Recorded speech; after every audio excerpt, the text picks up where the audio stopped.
ओम नमो भगवते वासुदेवाय। ओम नमो भगवते वासुदेवाय। ओम नमो भगवते वासुदेवाय। ओम अज्ञानतिमिरान्धस्य ज्ञानाञ्जनशलाकया चक्षुरुन्मिलितं येन तस्मै श्रीगुरुवे नमः। श्रीचैतन्यमनोभीष्टं स्थापितं येन भूतले स्वयं रूप कदा मह्यं ददाति स्वपदान्तिकम्। वन्देऽहं श्रीगुरुं श्रीयुतपथकमलं श्रीगुरुं वैष्णवांश्च श्रीरूपं साग्रजातं सगण रघुनाथान्वितं तं सजीवं साद्वैतं सावधूतं परिजनसहितं कृष्णचैतन्यदेवं श्रीराधाकृष्णपादान् सगण ललिता शिवशाखान्वितंश्च। हे कृष्णा करुणा सिंधु दीनबंधो जगतपदे गोपेश गोपिका कांद राधा कांद नमोस्तुते। तप्त कांचन गौरांगी राधे वृंदावनेश्वरी वृषभानुसुते देवी प्रणमामि हरिप्रिये। वाञ्छाकल्पतरुभ्यश्च कृपा सिन्धुभ्येव च पतितानां पावनेभ्यो वैष्णवेभ्यो नमो नमः। नमः ओं विष्णुपादाय कृष्णपृष्ठाय भूतले श्रीमते भक्तिवेदांत स्वामिनि दामिने नमस्ते सारस्वती देवे गौरवाणी प्रचारिणे निर्विशेष शून्यवादी पाश्चात्य देश तारिणे। जय श्री कृष्ण चैतन्य प्रभु नित्यानंद श्री अद्वैत गदाधर शिवासादि गौर भक्त वृंदा। हरे कृष्ण कृष्ण कृष्ण हरे हरे हरे राम राम राम हरे हरे। नारायणं नमस्कृत्यं नरं चैव नरोत्तमं देवीं सरस्वतीं व्यासं ततो जयमुदीरयेत्। नष्टप्रायेषु भद्रेषु नित्यं भागवत सेवया भगवती उत्तमश्लोके भक्तिर्भवति नैष्ठिकी।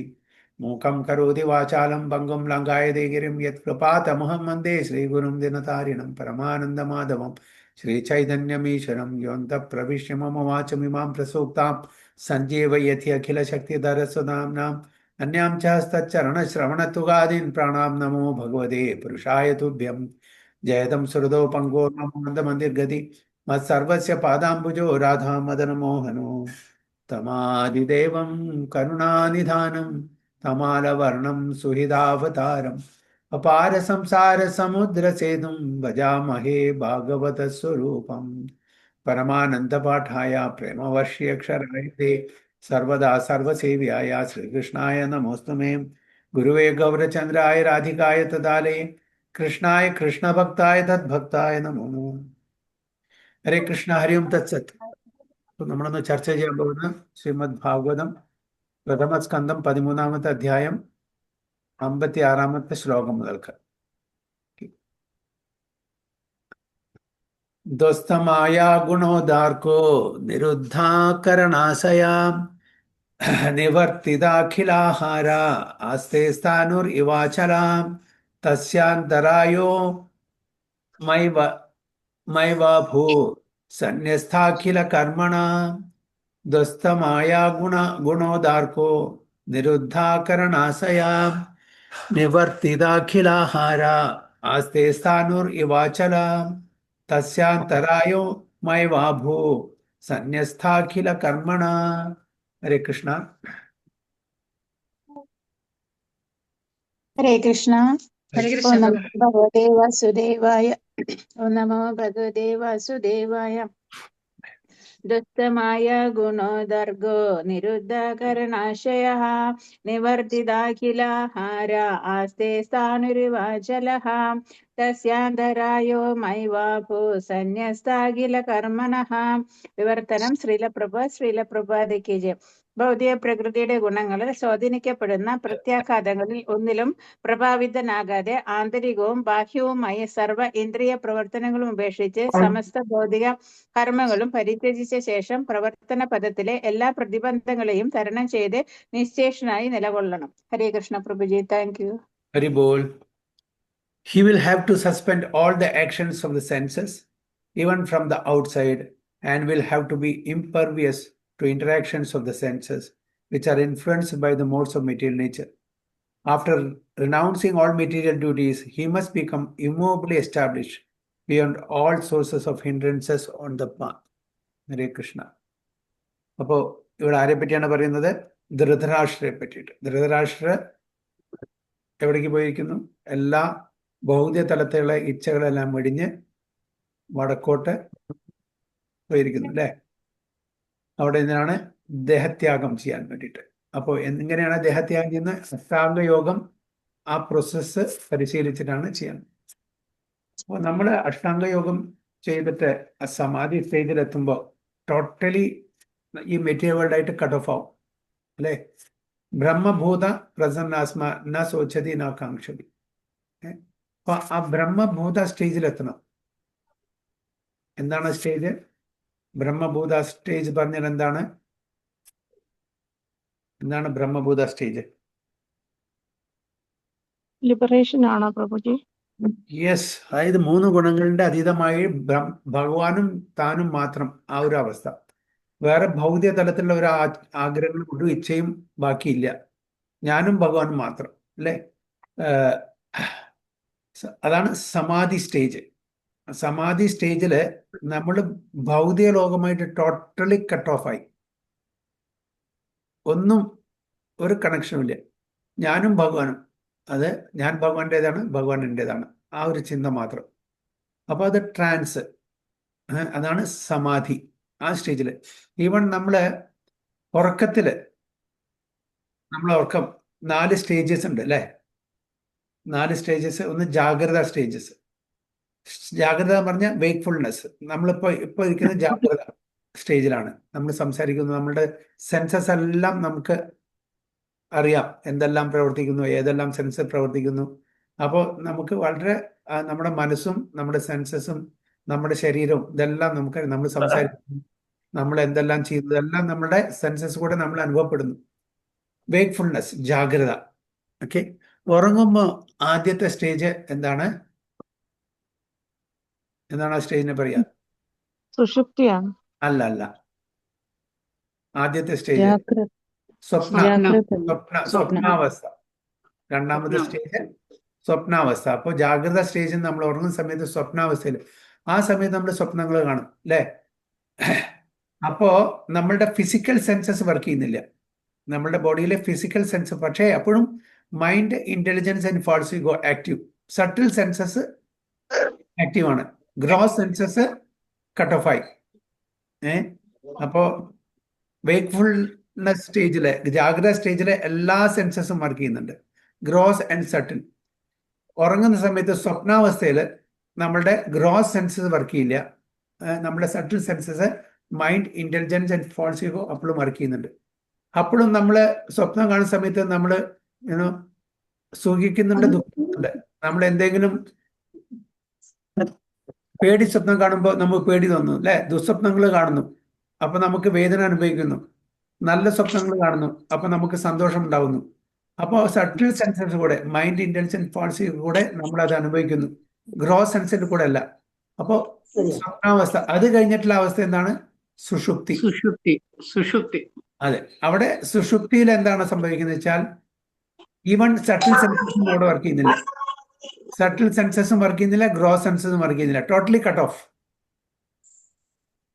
മറ്റേതില് സ്വപ്നാവസ്ഥയിൽ സട്ടിൽ സെൻസസ് വർക്ക് ചെയ്യുന്നുണ്ട്, സുഷുപ്തിയില് ഫിസിക്കൽ ഗ്രോസ് സെൻസസും സട്ടിൽ സെൻസസും വർക്ക് ചെയ്യുന്നില്ല.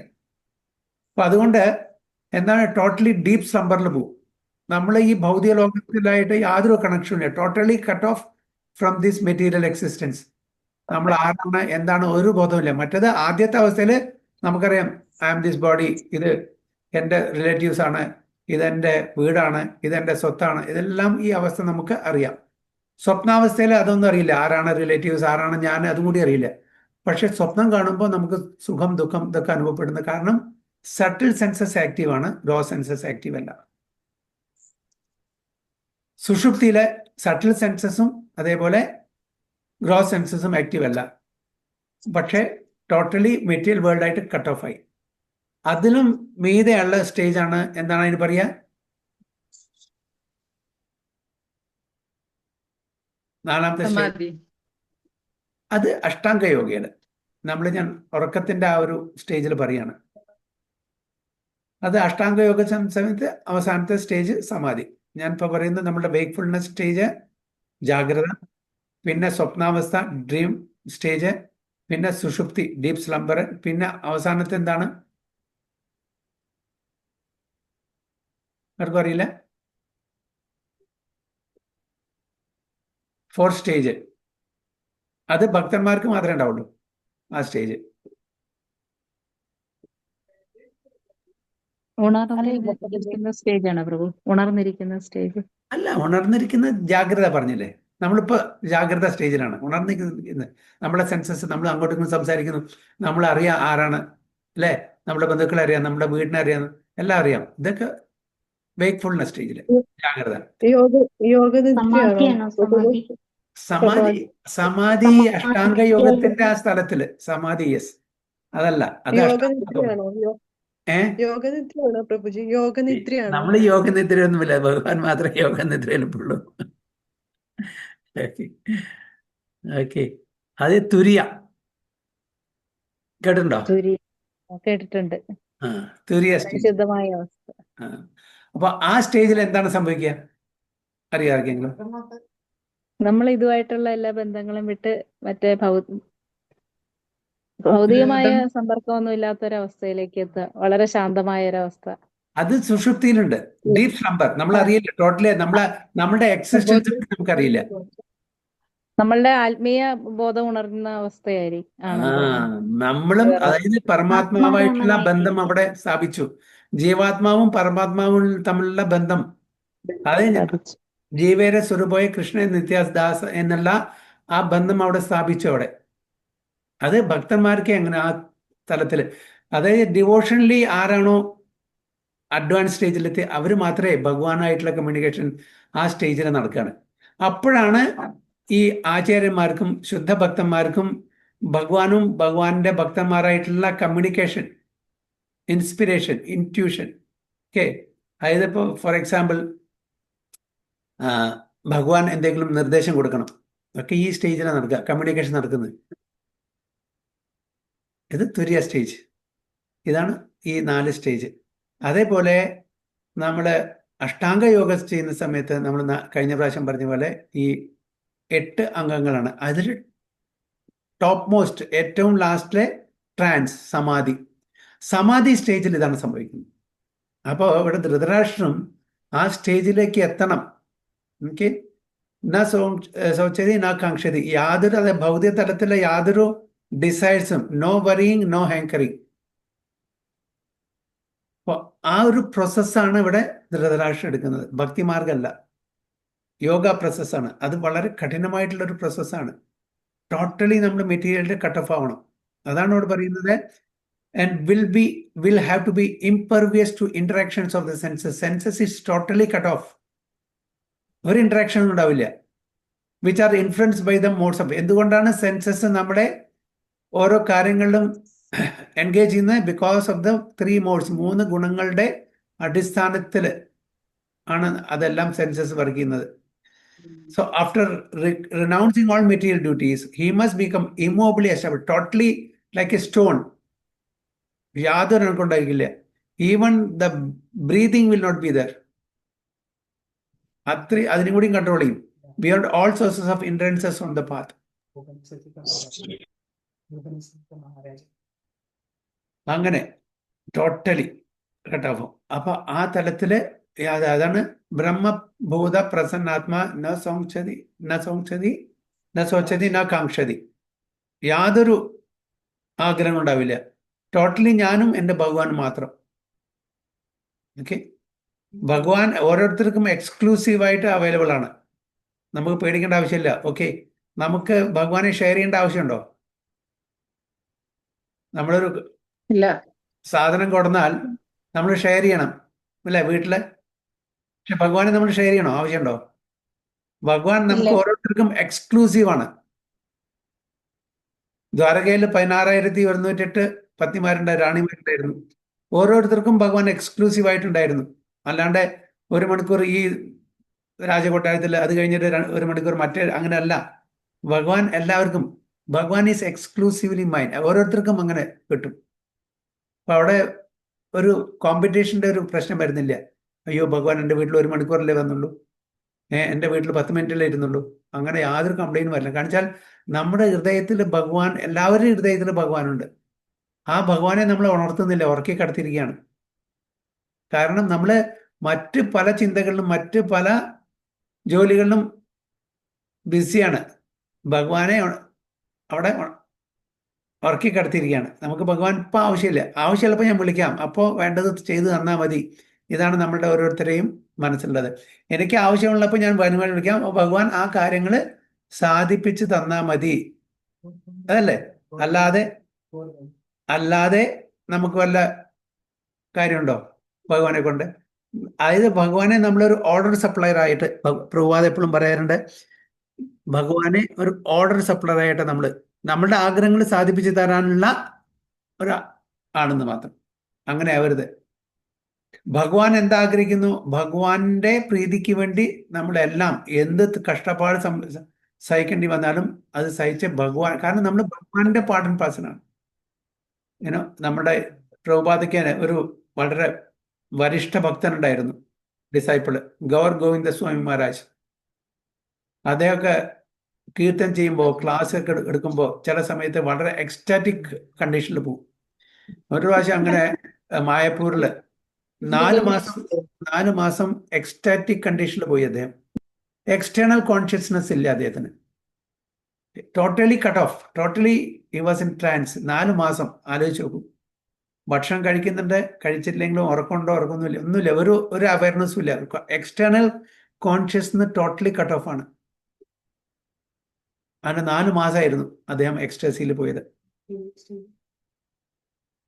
ഗൗർ ഗോവിന്ദ സ്വാമി മഹാരാജ് വളരെ എക്സോൾട്ടഡ് ഡിവോട്ടി.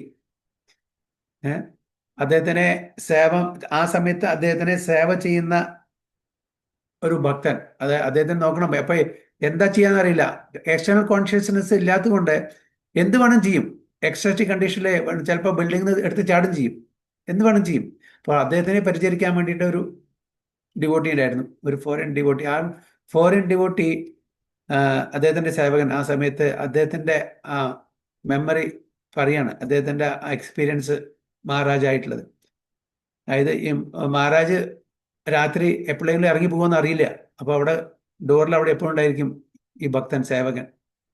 അപ്പോൾ ഒരു രാത്രിയിൽ ഉള്ളിൽ നിന്ന് ആരോട് സംസാരിക്കുന്ന സൗണ്ട് കേൾക്കുന്നു. അപ്പോൾ ഉള്ളിൽ ആരുമില്ല, മഹാരാജ് മാത്രമേ ഉള്ളൂ, ഗവർഗവൻ മഹാരാജ് മാത്രമേ ഉള്ളൂ. ആരോട് സംസാരിക്കുന്ന സൗണ്ട് എന്താണ് ഇദ്ദേഹത്തിന് മനസ്സിലാവുന്നില്ല, സംസാരം എന്താണെന്ന്. ഒരു ഭാഷ ഇദ്ദേഹത്തിന് അറിയാത്ത ഭാഷയാണ്, സാധാരണ സംസാരിക്കാത്ത ഭാഷയാണ്. അപ്പോൾ ഇദ്ദേഹം ജനലിൽ കൂടെ നോക്കി. അപ്പോൾ മഹാരാജ് അവിടെ റൂമിലില്ല, പകരം ഒരു സ്ത്രീയുടെ രൂപത്തിലുള്ള ഒരാളാണ് അവിടെ ഉള്ളത്. അദ്ദേഹം പറയാണ്, അദ്ദേഹത്തിൻ്റെ അനുഭവത്തിൽ നിന്ന് പറയാണ്, റിയലി സംഭവിച്ച കാര്യമാണ്. അപ്പോൾ ഈ സ്ത്രീ, അതായത് മഹാരാജാവിൻ്റെ റിയൽ സ്വരൂപം, തൻ്റെ സ്വരൂപത്തിലാണ് മഹാരാജ് ഇരിക്കുന്നത്. അതായത് മഞ്ചരി സ്വരൂപത്തിലാണ് കാണുന്നത്. ആ മഞ്ചരി രാധാറാണിയും ഗോപികമാരായിട്ടുള്ള സംഭാഷണമാണ് അവിടെ നടക്കുന്നത്. ഒരു സ്ത്രീ ശബ്ദത്തില്, സ്ത്രീ വേഷത്തിലാണ് മഹാരാജാവിനെ കാണുന്നത്. അത് മഹാരാജാവിൻ്റെ ഒറിജിനൽ സ്വരൂപമാണ്. ആ സ്വരൂപത്തിലാണ് രാധാറാണിയായിട്ടും ഗോപികമാരായിട്ടുള്ള സല്ലാപമാണ് അവിടെ നടന്നുകൊണ്ടിരിക്കുന്നത്. ആലോചിച്ച് നോക്കൂ. അതാണ് ഭഗവാന്റെ ആ ഭക്തന്മാരുടെ, ആ സ്റ്റേജിലെത്തുന്ന ഭക്തന്മാർക്ക് ഭക്തി മാർഗത്തിൽ രസിക ഭക്തന്മാരാണ് വരല്ല. അങ്ങനെയാണ്. അതുപോലെ ഐന്ദ്രപ്രഭു നിങ്ങൾ കേട്ടിട്ടുണ്ടാവും, നല്ലൊരു കീർത്തനീയൻ, ഈസ് ഫ്രം UK. 24 മണിക്കൂർ കീർത്തനം തുടങ്ങിയത് അദ്ദേഹമാണ് അവിടെ വൃന്ദാവനിൽ. ഇപ്പോഴും നടന്നുകൊണ്ടിരിക്കേണ്ട 24 hours നോൺ സ്റ്റോപ്പ് കീർത്തനം. എത്രയോ കാലം അദ്ദേഹം സിംഗിൾ ഹാൻഡഡ്ലി ഈ കീർത്തനം ചെയ്തിട്ടുണ്ട്. അങ്ങനെ 24 മണിക്കൂറിൻ്റെ ആ ഒരു പ്രാവശ്യം അദ്ദേഹം വളരെ നല്ല രസിക ഭക്തനാണ്. അദ്ദേഹം വൃന്ദാവനിൽ ലോയി ബസാറിൽ പോയിട്ട് ഒരു പുസ്തകം മേടിച്ചു. അപ്പോൾ സ്ത്രീകളുടെ മുടി എങ്ങനെ ഏതെല്ലാം വിധത്തിൽ ഏതെല്ലാം സ്റ്റൈലിൽ മടഞ്ഞു വെക്കാം എന്നുള്ളൊരു പുസ്തകം. അപ്പോൾ ഇദ്ദേഹം ഒരു നൈഷ്ഠിക ബ്രഹ്മചാരി. ഓക്കെ, ഇദ്ദേഹത്തിന് എന്താണ് ഈ പുസ്തകത്തിൻ്റെ ആവശ്യം? അപ്പോൾ കൂടെ പോയിരുന്നുള്ള ആ ഒരു ഭക്തന് ചോദിച്ചു, എനിക്ക് അറിയാനുള്ളൊരു ആഗ്രഹമുണ്ട്, പ്രഭു എന്തിനാണ് ഈ പുസ്തകം മേടിച്ചത്? അദ്ദേഹം കല്യാണം കഴിച്ചിട്ടില്ല, മക്കളില്ല, യാതൊരു സ്ത്രീകളായിട്ട് യാതൊരു ബന്ധവുമില്ല, എന്തിനാണ് ഈ പുസ്തകം മേടിച്ചത്? മുടി എങ്ങനെ മടഞ്ഞു വെക്കാം ഡിഫറെൻറ്റ് സ്റ്റൈലിൽ. അപ്പോൾ അദ്ദേഹം മടിച്ചു പറയാൻ, ആദ്യമൊന്നും പറഞ്ഞില്ല, പിന്നെ വീണ്ടും വീണ്ടും ഇൻസിസ്റ്റ് ചെയ്തപ്പോൾ അദ്ദേഹം പറഞ്ഞു, അതായത് എനിക്ക് ഗോലോകവൃന്ദാവനിൽ പോയപ്പോൾ ഗോപികമാരുടെയും രാധാറാണിയുടെയൊക്കെ മുടി പല സ്റ്റൈലും മടഞ്ഞു വെക്കാനുള്ള അത് പഠിക്കാൻ വേണ്ടിയിട്ടാണ്. ആലോചിച്ച് അവരുടെ ആ ഒരു ഭാവം, കാരണം വെച്ചാൽ തൻ്റെ ആ മഞ്ജരി സ്വരൂപത്തിലാണ് അവരെല്ലാം കാണുന്നത്, അവരായിട്ട് ഗോപികമാരും രാധാറണിയും. അപ്പൊ ഇതൊക്കെ ഒരു ഭക്തന് മാത്രമേ ഈ തലത്തിൽ ഉയർന്ന നിലയിൽ പോകാൻ പറ്റും. അഷ്ടാംഗയോഗം ചെയ്യുന്ന ആൾക്കാർക്ക് ഇതൊന്നും സംഭവിക്കില്ല. ഇതെല്ലാം അത് പരമാത്മാവും ജീവാത്മാവും തമ്മിലുള്ള ആ യൂണിയൻ ഉണ്ടെങ്കിലും ഈ രസം, ഈ മെലോസ് ആർക്കേ കിട്ടുള്ളൂ? ഭക്തന്മാർക്ക് കിട്ടുള്ളൂ. കർമ്മയോഗം, ജ്ഞാനയോഗം, ധ്യാനയോഗത്തിലുള്ളവർക്കൊന്നും ഇതില്ല. ഈ എക്സ്റ്റാറ്റിക് പൊസിഷനിൽ എത്താനേ പറ്റില്ല. ഓക്കെ, എനിവേ, ഇത് ധൃതരാഷ്ട്ര ഇവിടെ വിദുരരുടെ ആ ചാസ്റ്റൈസ്മെന്റ്, ശകാരം കാരണം അങ്ങനത്തെ ഒരു സ്റ്റെപ്പ് എടുത്തു. അദ്ദേഹത്തിനും അത് സാധിച്ചു. ഓക്കെ, യുധിഷ്ഠിര മഹാരാജ് ഇവിടെ ദുഃഖിക്കുകയാണ്. യുധിഷ്ഠിര രാജാവിന്റെ ദുഃഖത്തിന് കാരണം എന്താണ് യുധിഷ്ഠിര മഹാരാജാവിന്റെ ദുഃഖത്തിന്റെ പ്രധാനപ്പെട്ട കാരണം എന്താണ്? അദ്ദേഹത്തിന്റെ അമ്മാവനെയും അമ്മായിയെയും പരിചരിക്കാൻ പറ്റിയില്ല. എന്താണ് ഈ ദുഃഖത്തിന്? അദ്ദേഹത്തിന് ഇത്തരൊരു ശുദ്ധഭക്തനായിട്ടും ഈ ദുഃഖത്തിന്റെ കാരണം എന്താണ്? അദ്ദേഹം കാരണമാണ് ഇങ്ങനെ ബുദ്ധിമുട്ടുകളൊക്കെ, കുരുക്ഷേത്ര യുദ്ധവും ഒക്കെ ഉണ്ടായെന്നുള്ള തോന്നല്. അതെ, അത് കഴിഞ്ഞ് അതിനൊക്കെ സമാധാനം കണ്ടെത്തി ഭീഷ്മ പിതാമഹൻ അതിനുള്ള കാര്യങ്ങളൊക്കെ അഡ്വൈസ് കൊടുത്തു, നിർദ്ദേശം കൊടുത്തു, അതൊന്ന് പുറത്തു വന്നു. ഇപ്പോ യുധിഷ്ഠിര മഹാരാജാവ് വീണ്ടും ഞാൻ കാരണമാണല്ലോ, ഞാൻ ശരിക്കും പരിചരിച്ചില്ല, അതുകൊണ്ടാണല്ലോ ഇവര് കൊട്ടാരം വിട്ടു പോയത്, അവരെങ്ങനെ ജീവിക്കും, ആര് സംരക്ഷിക്കും? പക്ഷെ ഈ ദുഃഖം കാരണമുള്ള മെയിൻ കാരണം എന്താ? ദുഃഖം വരാനുള്ള മെയിൻ കാരണം അതാണ് ചോദിക്കുന്നത്. എന്തുകൊണ്ടാണ് വനവാസത്തിന് പോയത് കൊണ്ട്? എന്താ പറഞ്ഞ? ധൃതരാഷ്ട്രം ഗാന്ധാരിയും കൊട്ടാരം വിട്ടു പോയില്ലേ, അതുകൊണ്ടല്ലേ? അതെ, അത് ശരിയാണ്. പക്ഷെ എന്തുകൊണ്ട് ദുഃഖം? അതിന്റെ റീസൺ, എക്സാക്ട് റീസൺ ആണ് ചോദിക്കുന്നത്. ശരീരബോധമാണോ? ഭഗവാന്റെ ഭക്തനായോണ്ടാണോ പ്രഭുജി? ആസക്തി, അറ്റാച്ച്മെന്റ് അല്ലേ? ഇപ്പൊ നമ്മുടെ അടുത്ത വീട്ടിലെ ഒരാൾക്ക് എന്തെങ്കിലും സംഭവിച്ചാൽ നമുക്ക് എന്തെങ്കിലും ദുഃഖം ഉണ്ടാവുമോ? ശരീരബോധം തന്നെയല്ലേ പ്രഭു? അതന്നെ, over attachment to material things. ഇപ്പൊ നമ്മുടെ വീട്ടിൽ എന്തെങ്കിലും ഒരാൾക്ക് എന്തെങ്കിലും അസുഖം വന്നാൽ നമുക്ക് എന്താ അറ്റാച്ച്മെന്റ് കാരണം? ദുഃഖം ഉണ്ടാവും അല്ലേ? വിഷമം ഉണ്ടാവും. അടുത്ത വീട്ടിൽ ഒരാൾക്ക് അസുഖം വന്നാൽ നമ്മൾ എത്ര ദുഃഖിക്കും? അത്ര ഉണ്ടാവില്ല. ഇല്ല. അടുത്ത രാജ്യത്തിൽ ഒരാൾക്ക് എന്തെങ്കിലും, അവിടെ വല്ല വെള്ളപ്പൊക്കമോ അല്ലെങ്കിൽ സുനാമിയോ അല്ലെങ്കിൽ ഒരാൾക്കാർ മരിച്ചാൽ നമ്മൾ എത്ര പേര് കരയും? അതേ സമയത്ത് നമ്മുടെ വീട്ടിലുള്ളവർക്കാണെങ്കിലോ? എന്താണ് കാരണം? ബോഡ്ലി അറ്റാച്ച്മെന്റ്, മെറ്റീരിയൽ അറ്റാച്ച്മെന്റ് അല്ലേ? അപ്പൊ ഇവിടെ യുധിഷ്ഠിര മഹാരാജും അതാണ്, ആ ബോഡ്ലി അറ്റാച്ച്മെന്റ് കാരണമാണ്. തന്റെ അമ്മാവൻ, തന്നെ നോക്കി വളർത്തിയ അമ്മാവൻ, കുട്ടിക്കാലത്ത് ഇവരാണ് എന്നെ സംരക്ഷിച്ചത് അല്ലെ? അപ്പൊ അതാണ് ഈ ബോഡ്ലി അറ്റാച്ച്മെന്റ്. അപ്പൊ ആ തലത്തിൽ നിന്ന് നമ്മൾ ഉയരണം. അറ്റാച്ച്മെന്റ് ഇല്ല എന്നല്ല, നമ്മുടെ സ്വന്തത്തിലെ ഇപ്പൊ ഭാര്യയായാലും ഭർത്താവിനും ശരി, അച്ഛനും മക്കളും എല്ലാവരും അറ്റാച്ച്മെന്റ്. പക്ഷെ അത് നമ്മൾ മനസ്സിലാക്കണം, ഇതെല്ലാം ടെമ്പററി ആണ്. ഇതിന്ന് നമ്മൾ പുറത്തു വരണം. തീർച്ചയായിട്ടും നമുക്ക് എമോഷൻ ഉണ്ടായിരിക്കണം, ഫീലിങ്സ് ഉണ്ടായിരിക്കണം, എല്ലാം ശരിയാണ്, അതൊന്നും ഇല്ല എന്ന് പറയാൻ പറ്റില്ല. പക്ഷെ അത് കുറച്ച് സമയം കഴിഞ്ഞാൽ നമ്മളത് പുറത്തു വരണം. കൾച്ചർ ഇത് കാലത്തിന്റെ കളിയാണ്. കാലം പറഞ്ഞാൽ ഭഗവാൻ തന്നെയാണ്. കാലമാണ് നമ്മൾക്ക് എല്ലാം തരുന്നത്, ഭഗവാനാണ് നമുക്ക് തരുന്നത് അല്ലേ? അപ്പോൾ ഇത് കാലത്തിന്റെ ആ പ്രോഗ്രസ് അനുസരിച്ച് നമ്മൾ മാറിക്കൊണ്ടിരിക്കണം. ഇത് എത്രത്തോളം കാലം നമ്മൾ മനസ്സിൽ വെച്ചിരിക്കും? നല്ലതാണ് ചീത്തയിലും ഇതെല്ലാം ഒരു സമയം കഴിഞ്ഞാൽ നമ്മൾ മറക്കും. ഭഗവാൻ തന്നെ നമുക്ക് പറയുന്നത്, സർവസ്യ ചാഹം ഹൃദി സന്നിമിഷ്ടോ മതഃ സ്മൃതി ജ്ഞാനം അപോഹനം. നമുക്ക് ഓർമ്മയും മറവിയും സ്മരണയും എല്ലാം തരുന്നത് ഭഗവാനാണ്. അപ്പൊ ഭഗവാൻ തന്നെ ഈ മറവി തരുന്നു. ഇതെല്ലാം നമ്മൾ മറക്കും ഒരു കാലം കഴിഞ്ഞാൽ. സോ കാർലോസ്മി അഹം, ഞാൻ കാലമാണെന്ന് ഭഗവാൻ തന്നെ പറയുന്നുണ്ട് അല്ലേ? അപ്പൊ ഈ ഓവർ അറ്റാച്ച്മെന്റ് വരുമ്പോഴാണ് ഈ പ്രശ്നം വരുന്നത്. അപ്പൊ എൻ്റെ ഞാന്, എൻ്റെ, എനിക്ക് എന്നുള്ള ആ ഒരു ഭാവത്തിലാണ് ഈ പ്രശ്നം വരുന്നത്. അപ്പൊ അതുകൊണ്ട് നമ്മൾ പറയുന്നത് ഇതൊന്നും പാടില്ല എന്നല്ല. നമുക്ക് ഫീലിങ്സ് ഉണ്ടാവും, എമോഷൻസ് ഉണ്ടായിരിക്കും, എല്ലാം ഉണ്ടായിരിക്കും. പക്ഷെ അറ്റ് ദ സെയിം ടൈം അതൊന്ന് പുറത്തു വരണം. ഇതെപ്പോഴും നമ്മൾ ഇതിനെ പിടിച്ചിരിക്കാൻ പാടില്ല. എപ്പോഴും ഒരേ കാര്യങ്ങൾ. നമ്മളുടെ മെയിൻ പ്രശ്നം എന്താ? പ്രസന്റ് ഇപ്പോൾ നമ്മൾ ജീവിക്കുന്നില്ല. നമ്മുടെ കഴിഞ്ഞ കാലത്തിനെ പറ്റിയിട്ട് വറി ചെയ്യാണ്, ദുഃഖിക്കുകയാണ്. വരാൻ പോകുന്ന കാലത്തെ പറ്റി ലാമെന്റ് ചെയ്യുക. I mean hankering, lamentation, hankering. ഇത് രണ്ടിൻ്റെ ഇടയിൽ നമ്മൾ പ്രസന്റ് ലൈഫ് ജീവിക്കാൻ മറന്നു പോവാണ്. അപ്പോൾ സുഖം ദുഃഖം ഇത് ഈ ഭൗതിക ലോകത്തിൽ ഉള്ളതാണ്. അതുകൊണ്ടാണ് ഭഗവാൻ ദുഃഖാലയം അശാശ്വതം എന്ന് പറഞ്ഞത്. അപ്പൊ ഇവിടെ നമ്മൾ കൂടുതൽ സുഖം പ്രതീക്ഷിക്കേണ്ട ആവശ്യമില്ല. എപ്പോഴും ആങ്സൈറ്റി ഉണ്ടായിരിക്കും. ഇത് ടെമ്പററി ആണ്. എന്തുപോലെയാണ് ഭഗവാൻ പറഞ്ഞിരിക്കുന്നത്? ഇത് വന്നും പോയി കൊണ്ടിരിക്കും. ആഗമപ്പായനു അനിത്യസ്. എന്താണ്? ശീതോഷ്ണ സുഖ ദുഃഖത. ശീതം ഉഷ്ണം ഇതെല്ലാം സുഖം ദുഃഖം വന്നും പോയി കൊണ്ടിരിക്കും. എങ്ങനെ ഋതുക്കൾ ചേഞ്ച് ചെയ്യുന്നു, മാറിയുന്നു, അതേപോലെ നമ്മുടെ സുഖം ദുഃഖം ശീതം ഉഷ്ണം ഇതെല്ലാം വന്നും പോയി കൊണ്ടിരിക്കും. ഇതിനെപ്പറ്റി നമ്മൾ കൂടുതൽ ഉത്കണ്ഠ വേണ്ട. ഇത് തരണം ചെയ്ത് ഹയർ സ്റ്റേജിലേക്ക് വരാൻ വേണ്ടിയിട്ടാണ് ഭഗവാൻ നമ്മളെ എല്ലാവരെയും അർജുനൻ മുഖേന പറഞ്ഞു തരുന്നത്. അല്ലേ? ധൃതരാഷ്ട്ര അവിടുന്ന് വിട്ടുപോയി അദ്ദേഹം ഈ യോഗാഭ്യാസം ചെയ്ത് ഭഗവാന്റെ ധാമിലേക്ക്, ഭഗവാന്റെയിലേക്ക് പോകാനുള്ള ആ ശ്രമത്തിലാണ്. So Dhritarashtra had attained by the yogic process the stage of negation of all sorts of material reaction.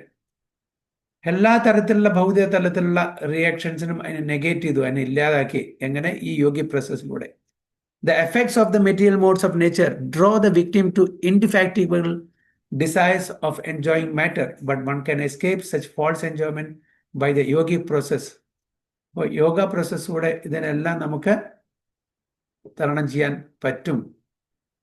Every sense is always busy in searching for its food, and thus conditioned soul is assaulted by all sides and has no chance to become steady in any pursuit. നമ്മൾ എത്രത്തോളം കാലം ഭൗതിക ലോകത്തിൽ ഭൗതിക ആഗ്രഹങ്ങൾ, ഇച്ഛകൾ വെച്ച് ജീവിക്കുന്നുണ്ടോ അത്രത്തോളം കാലം നമ്മുടെ സെൻസസ് നമ്മളെ വിഷമിപ്പിച്ചുകൊണ്ടേയിരിക്കും, ഡിസ്റ്റർബ് ചെയ്തുകൊണ്ടിരിക്കും. ഓരോ സെൻസസിനും നമ്മൾ ഫീഡ് ചെയ്തുകൊണ്ടിരിക്കുകയാണ്. ഓക്കെ, ചെവിക്ക്, കണ്ണിന്, നാസികയ്ക്ക്, അല്ല വായക്ക്, എല്ലാ സെൻസസും നമ്മൾ ഫീഡ് ചെയ്തുകൊണ്ടിരിക്കുന്നു.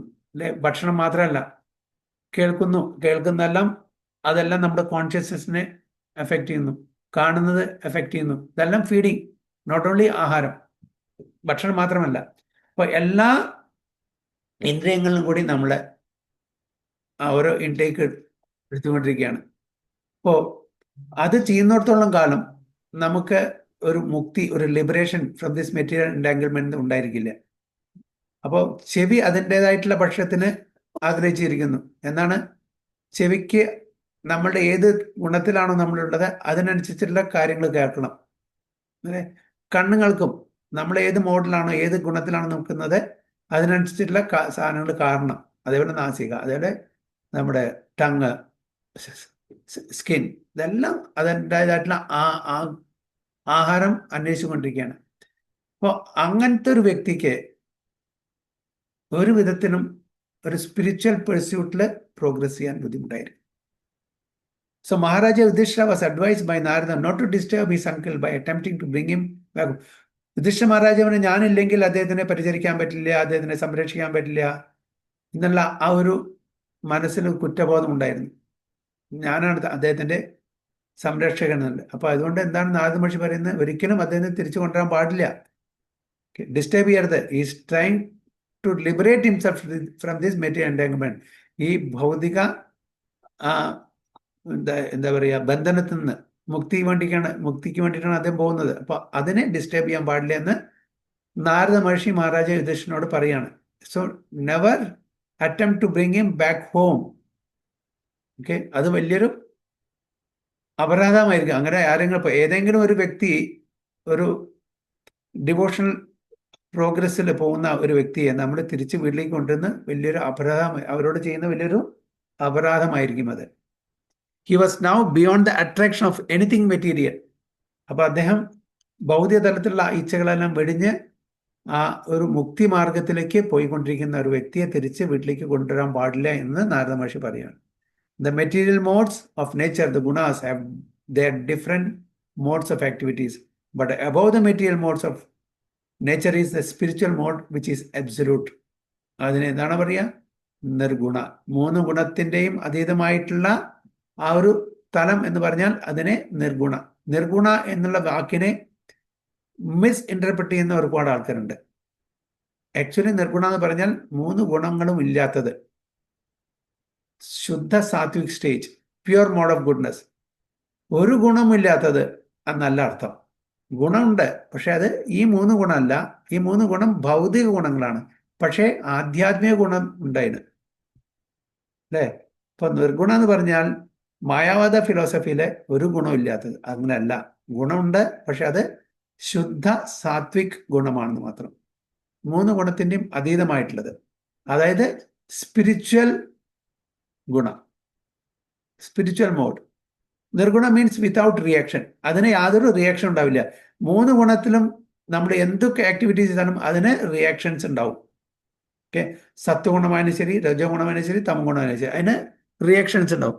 ശുദ്ധ സാത്വിക് സ്റ്റേജിൽ ചെയ്യുന്നത് അതിന് യാതൊരു റിയാക്ഷൻസ് ഉണ്ടാവില്ല. അതിനെയാണെന്ന് നമ്മൾ പറയുന്ന, അതിനെ എന്താണ് വിശേഷിപ്പിക്കുന്നത്? ഭഗവത്ഗീതയിൽ ഭഗവാൻ എന്താണ് പറയുന്നത്? 3 തരത്തിലുള്ള കർമ്മങ്ങളുണ്ട്.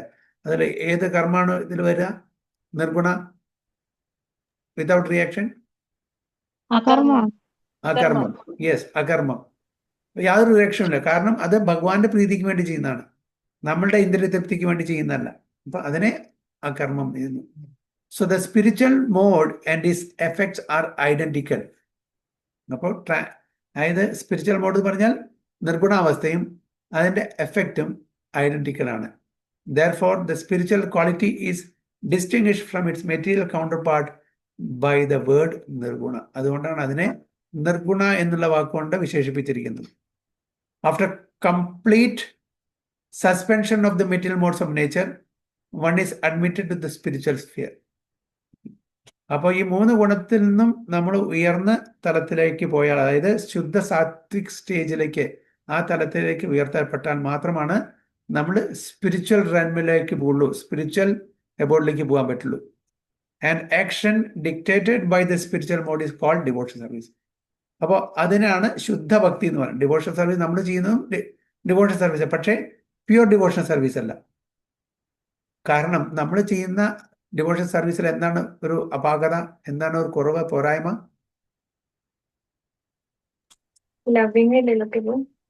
എന്താണ്? ലവിങ് ഡിവോഷണൽ സർവീസ് അല്ല. ലവിങ് ഡിവോഷൻ സർവീസ് ആണ്, അല്ലാന്ന് പറയുന്നില്ല, പക്ഷെ അത് പ്യുവർ അല്ല. എന്തുകൊണ്ട് പ്യുവർ അല്ല? അത് ഭൗതിക തലത്തിലുള്ള ആഗ്രഹങ്ങൾ ഇപ്പോഴും നമുക്കുണ്ട്. അപ്പോ മിശ്രിത കർമ്മമിശ്ര ഭക്തി, ജ്ഞാനമിശ്ര ഭക്തി, അല്ലേ? ഇതൊക്കെ മിശ്രിത ഭക്തിയാണ് നമ്മുടെ. പ്യുവർ അല്ല. പ്യുവർ എന്ന് പറഞ്ഞാൽ ഒറ്റ അനന്യഭക്തി, ഭഗവാന്റെ പ്രീതി. അതെ. മറ്റത് നമ്മളെല്ലാം കർമ്മമിശ്ര, ജ്ഞാനമിശ്ര, ഇതെല്ലാം അതിലെല്ലാം മിശ്രിത. എന്താണ് മിശ്രം? അതായത് എനിക്ക് എന്തെങ്കിലും വേണം ഇൻ റിട്ടേൺ. ഭൗതിക തലത്തിലുള്ള ആഗ്രഹങ്ങൾ, നല്ല വീട് വേണം, നല്ല ജോലി വേണം, പിന്നെ നല്ല കുട്ടികൾ വേണം, സ്വത്ത് വേണം. ഇത് നമ്മൾ ഭക്തി ചെയ്യുന്നുണ്ട്, ഇല്ലയെന്ന് പറയുന്നില്ല, പക്ഷെ അതിൽ മെറ്റീരിയൽ ഡിമാൻഡ്സ് ആൻഡ് ഡിസൈർസും കൂടി ഉണ്ട്.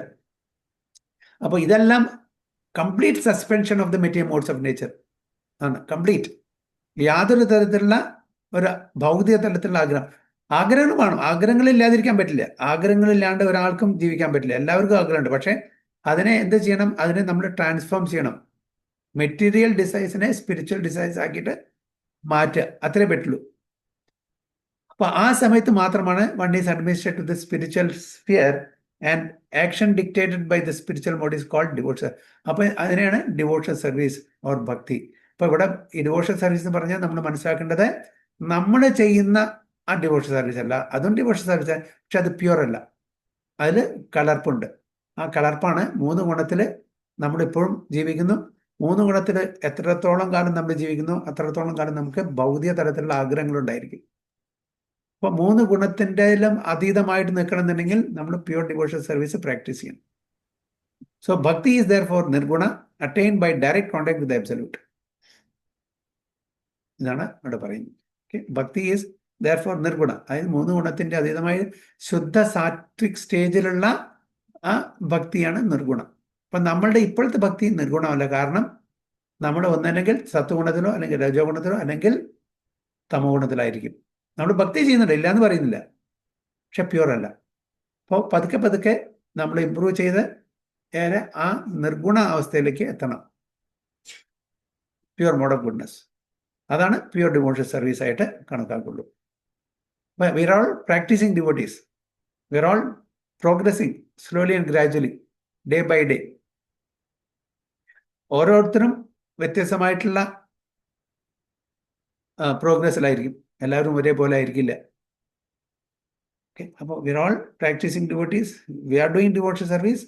One day, definitely, we will also attain that pure bhakti. Okay, so, text 57.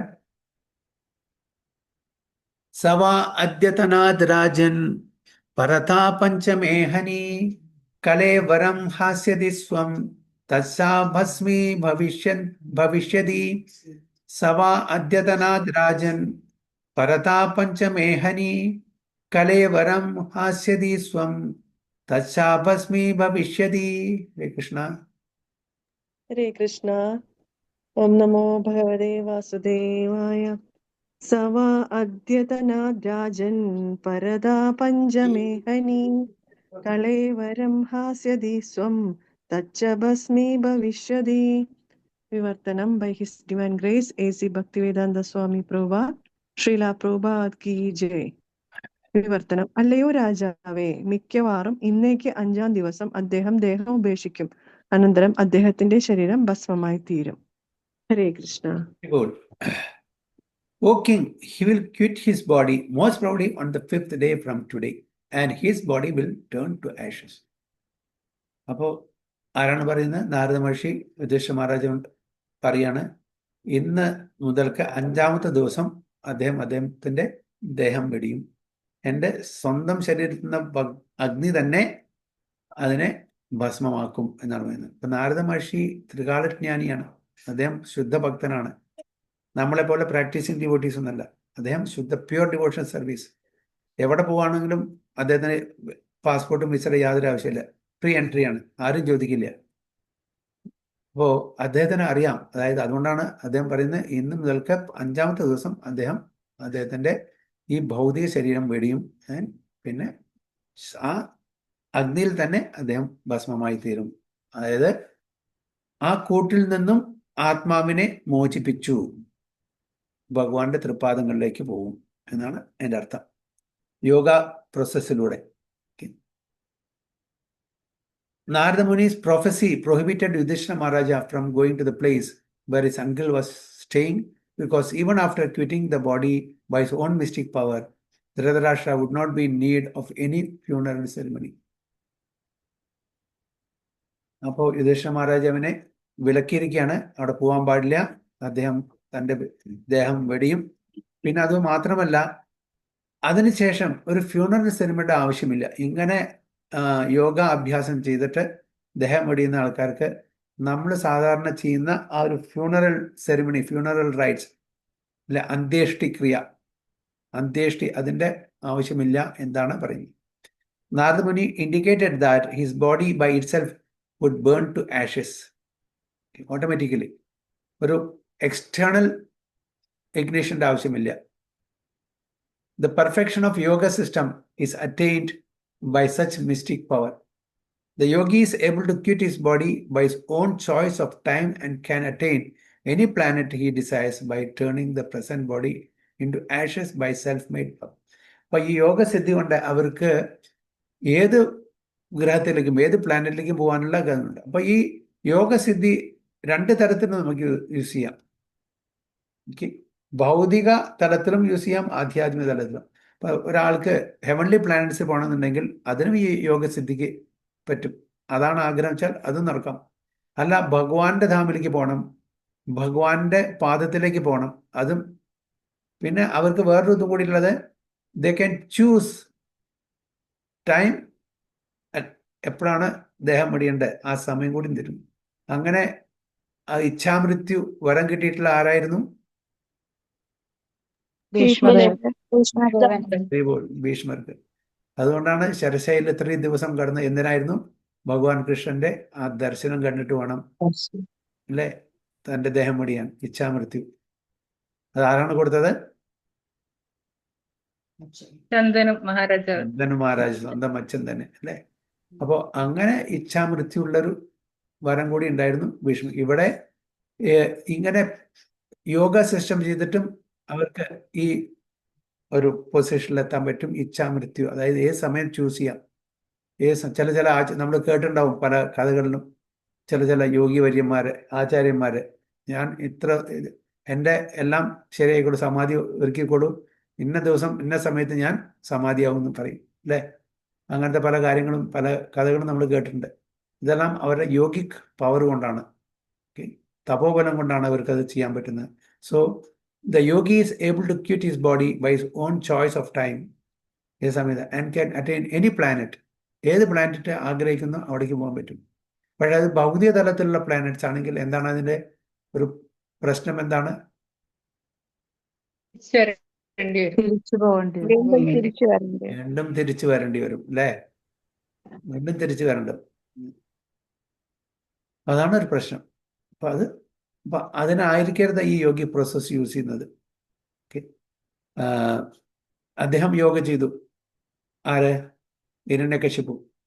എന്തിനായിരുന്നു? വരം നേടാൻ, മൃത്യു അമരനാവാൻ വേണ്ടി. അതെന്തായിരുന്നു? ഭൗതിക തലത്തിലുണ്ടായിരുന്നു അല്ലേ. ആരെയാണ് പ്രാർത്ഥിച്ചത്? ബ്രഹ്മാവിനെ.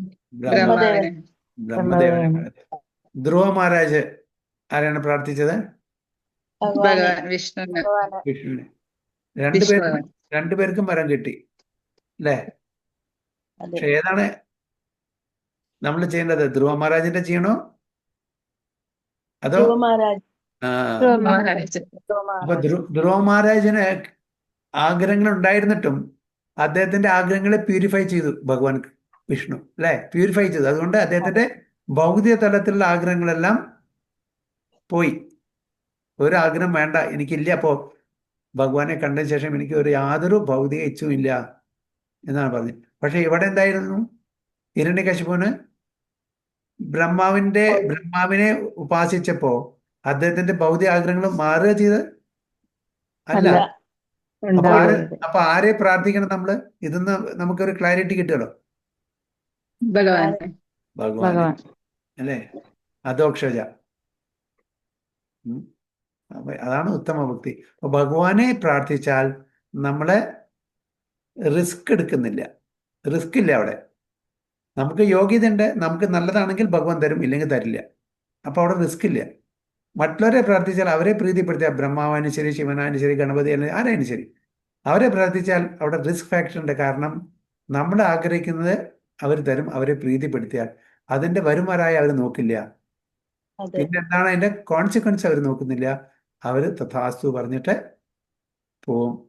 പിന്നെ നമ്മൾ അനുഭവിക്കേണ്ടത് ആരാണ്? നമ്മളാണ്.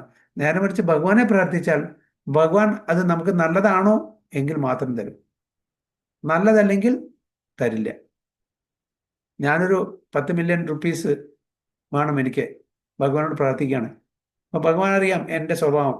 അപ്പം ഞാനത് ദുരുപയോഗിച്ചാൽ എനിക്ക് തരില്ല, തീർച്ചയായിട്ടും തരില്ല. അതിന് യോഗ്യത വേണം, അതില്ല. അത് മാത്രമല്ല, ഞാനത് നല്ല രീതിയിൽ അത് ഉപയോഗിക്കില്ല എന്ന് ഭഗവാൻ നന്നായിട്ട് അറിയാം. അതുകൊണ്ട് എനിക്ക് തരില്ല. അങ്ങനെ ഏത് വ്യക്തിയാണോ അത് ഡിവോഷണൽ ആക്ടിവിറ്റീസ് നല്ല കാര്യങ്ങളിൽ ഉപയോഗിക്കും എന്ന് വെച്ചാൽ, പ്രഭുപാദയ്ക്ക് എല്ലാം കൊടുത്തു അല്ലേ. പ്രഭുപാദ ഒരു 40 രൂപ കൊണ്ടാണ് പോയത്. ആ 40 രൂപ കൊണ്ടുപോയ ആ പൈസ ചെലവാക്കിയതുമില്ല അവിടെ. സ്പിരിച്വൽ എംപയർ ഉണ്ടാക്കി പ്രഭുപാദ.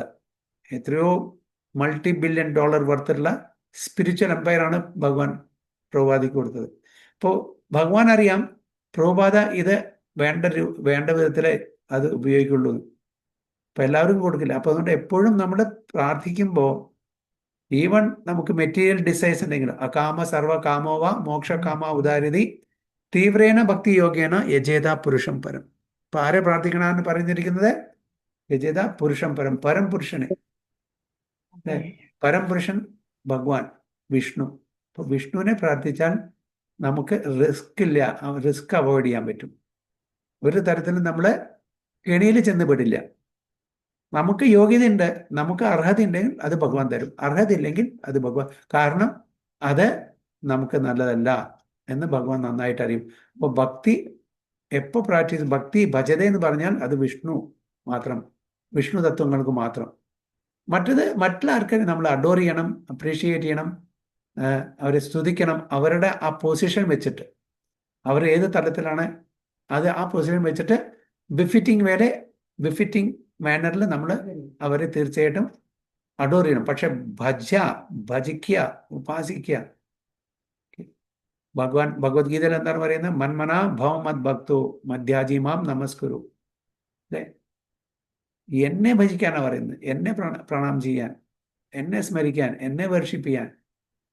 ഒരിക്കലും ഭഗവാൻ പറഞ്ഞിട്ടില്ല മറ്റ് ദേവീദേവന്മാരെ ഭജിക്കുന്നതും ഭഗവാനെ ഭജിക്കുന്നതും ഒരേ തലത്തിലാണെന്നത് ഒരിക്കലും ഭഗവാൻ പറഞ്ഞിട്ടില്ല.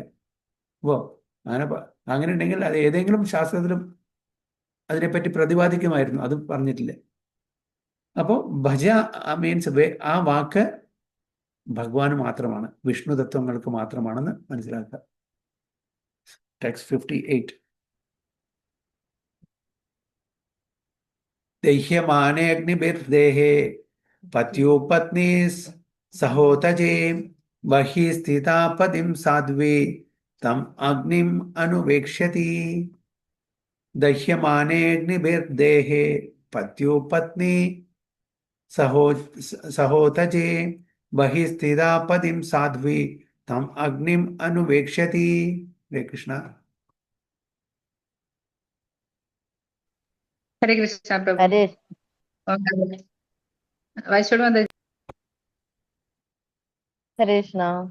ഹരേ കൃഷ്ണ പ്രഭുജി പ്രണാമം. ഓം നമോ ഭഗവതി വാസുദേവായ. ദഹ്യമാനാഗ്നിഭിർദേഹേ പതി പത്നി സഹോടജേ ബഹി സ്ഥിത പതിം സാധി തമഗ്നി അനുവേശതി. ഹരേ കൃഷ്ണ. വിവർത്തനം. ശീലപ്രവാദിക്ക് ജയ്. യോഗശക്തിയാലുണ്ടായ അഗ്നിയിൽ തന്റെ പർണശാലയോടൊപ്പം എരിഞ്ഞടങ്ങുന്ന സ്വഭർത്താവിനെ ആശ്രമത്തിന് പുറത്തുനിന്ന് വീക്ഷിക്കുന്ന സാധിയായ പത്നി അതീവ ശ്രദ്ധയോടെ അഗ്നിയിൽ പ്രവേശിക്കും. ഹരേ Krishna. Very good. While outside observing her husband, who will burn in the fire of mystic power, along with his thatched cottage, his chaste wife will enter the fire with rapt attention. Okay? തൻ്റെ ഭർത്താവിനെ വീക്ഷിച്ചുകൊണ്ടിരിക്കുന്ന ആ പതിവ്രതയായിട്ടുള്ള ഗാന്ധാരി എന്താണ് കാണുകയാണ്, അത് തൻ്റെ പർണശാലയോട് കൂടിയിട്ട് അദ്ദേഹം വഴിയാണ്, എല്ലാം അഗ്നി വന്നിട്ടല്ലേ. അപ്പോൾ his chaste wife will enter the fire with rapt attention.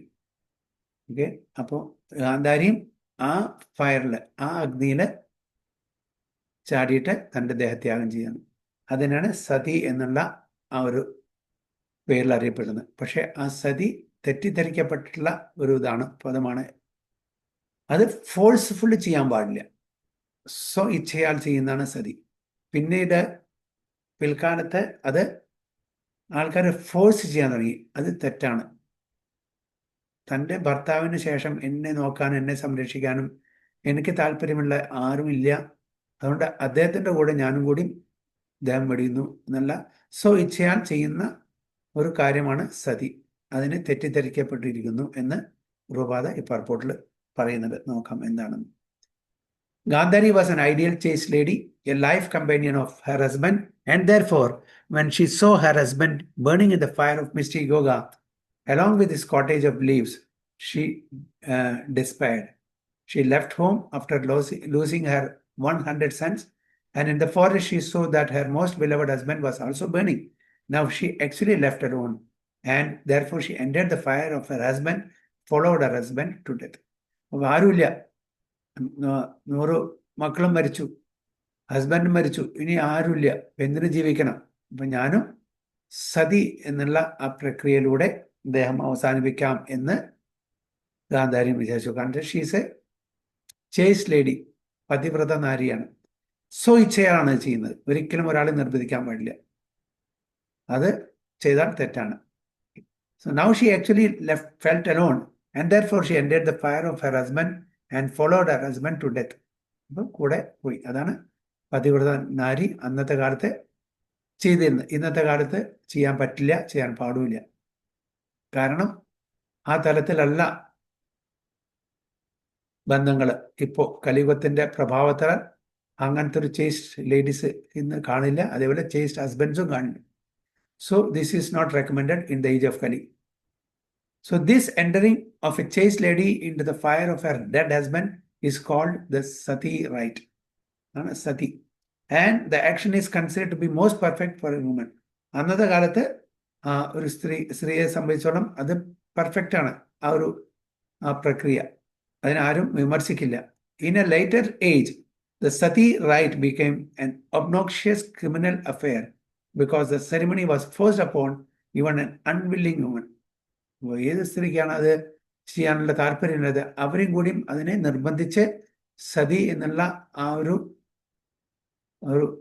What you call right, ആ ചടങ്ങ് അതിന് ചെയ്യാൻ നിർബന്ധിച്ചു. അതുകൊണ്ടാണ് അത് ക്രിമിനൽ അഫെയർ എന്ന് പറയുന്നത്. ഒരു കുറ്റമാണ് അത് ചെയ്യുന്നത്. അൺവില്ലിംഗ് ആണ്. ഒരു സ്ത്രീക്ക് അത് ആഗ്രഹമില്ലെങ്കിൽ എങ്ങനെ അവർ നിർബന്ധിക്കാൻ പറ്റും? So in this fallen age, it is not possible for any lady to follow the sati rite as chastely as it was done by Gandhari and others in past ages. മുമ്പത്തെ യുഗങ്ങളിൽ ചെയ്തിരിക്കുന്ന പോലെ ഇന്നത്തെ കലിയുഗത്തിന്റെ എന്താണ് സ്പെഷ്യാലിറ്റി? ക്വാറൽ ആൻഡ് ഹിപ്പോക്രസി, കലഹം, കാപട്യം, അല്ലേ? ഈ കാലത്ത് സതി നടക്കില്ല. ഈ കലയാളത്തിൽ പലതും വർജിച്ചിരിക്കും. സന്യാസം വർജിച്ചിട്ടുണ്ട് ആക്ച്വലി. പക്ഷെ എങ്കിലും സന്യാസം എടുക്കുന്നത് എന്താണ് കാരണം? കുറച്ച് സാധുജനങ്ങൾ വേണം, ആവശ്യമുണ്ട്. പക്ഷെ എല്ലാവർക്കും അത് പറഞ്ഞിട്ടില്ലേ. അത്രയും ആ സന്യാസ ആശ്രമം ആർക്കാണോ നിലനിർത്താൻ പറ്റുന്നത് അവർക്ക് മാത്രമേ പറഞ്ഞിട്ടുള്ളൂ, അവർ മാത്രമേ ചെയ്യാനും പാടുള്ളൂ. യജ്ഞങ്ങൾ, അശ്വമേധ യജ്ഞം, ഗോയജ്ഞം, ഇതെല്ലാം വർജിച്ചിട്ടുണ്ട്. അതുപോലെ സതിയും പാടില്ല. കാരണം വെച്ചാൽ അത് അങ്ങനത്തെ ആ തലത്തിലുള്ള സ്ത്രീകൾ ഇന്നത്തെ കാലത്തില്ല, പതിവ്രത നാരികളില്ല. So such a lady can observe the sati rite voluntarily, so ഇച്ഛയാൽ, and there is no criminal force by anyone. ആരും നിർബന്ധിക്കാൻ പാടില്ല. പക്ഷെ ഇന്നത്തെ കാലത്ത് അതൊരു കുറ്റകർമ്മം കൂടി ആയതുകൊണ്ട് ഒരിക്കലും പാടില്ല. When the right became formality only and force was applied upon a lady to follow the principle, actually it became criminal. അത് ഫോഴ്സ് ചെലുത്താൻ തുടങ്ങിയപ്പോൾ അത് ഒരു കുറ്റമായിട്ടുള്ള കാര്യമായി തീർന്നു. And therefore the ceremony was to be stopped by state law. അതുകൊണ്ടാണ് നമ്മുടെ രാജ്യത്ത് അവർ സിവിൽ ലോ കൊടുക്കുന്നത് sati is banned. Sati ban ചെയ്തു. This prophecy of Narada Muni to Maharaja Yudhishthira forbade him to go to his widowed aunt. അപ്പോൾ ഇത് നാരദ മഹർഷി നേരത്തെ കൂട്ടി കണ്ടു. അതുകൊണ്ടാണ് യുധിഷ്ഠിര മഹാരാജാവിന് പറഞ്ഞ് പോകരുത്, തിരിച്ച് വിളിക്കരുത്. നാരദ മഹർഷിക്ക് അറിയാമായിരുന്നു എന്താണ് സംഭവിക്കാൻ പോകുന്നത്. അതുകൊണ്ട് വിലക്കി യുധിഷ്ഠിര മഹാരാജാവിനോട് പറഞ്ഞു പോകാൻ പാടില്ല. He is trying to keep his body with the yoga process. അതിൻ്റെ കൂടെ ആയിട്ടുള്ള ഗാന്ധാരിയും ദേഹത്യാഗം ചെയ്തു. ഇതാണ് അന്നത്തെ കാലത്ത് നടന്നിരുന്നത്. അപ്പോൾ അത് ശരിയാണ്. അതിന് ഇച്ഛയാൽ ചെയ്തതാണ്. അയാളുടെ യാതൊരു നിർബന്ധവും ഇല്ല. That was allowed that time. അന്നത്തെ കാലത്ത് അത് ചെയ്യാൻ പാടുന്ന ഒരു കർമ്മം. ഇന്നത് നടക്കില്ല എന്ന് ഇവിടെ പ്രഭാത വളരെ ക്ലിയർ ആയിട്ട് നമ്മുടെ പർപ്പട്ടിലും എഴുതിയിട്ടുണ്ട്. ഓക്കെ, സോ ഇതാണ് ടെക്സ്റ്റ് 59. എടുക്കാൻ സമയമില്ല. അപ്പോൾ അടുത്ത ക്ലാസ്സിൽ ടെക്സ്റ്റ് 59. ഓക്കെ, ഓൾമോസ്റ്റ് 8:30 ആയി. ഇവിടെ സ്റ്റോപ്പ് ചെയ്യാം. വാഞ്ചാകൽപതരുഭ്യശ്ച കൃപാസിന്ധുഭ്യവച പതിതാനാം പാവനേഭ്യോ വൈഷ്ണവേഭ്യോ നമോ നമഃ. अनंत कोटि वैष्णव की जय. श्रील प्रभुपाद की जय. गुरु महाराज की जय. गो प्रेमानंदे. हरि हरि बोल. हरे कृष्ण.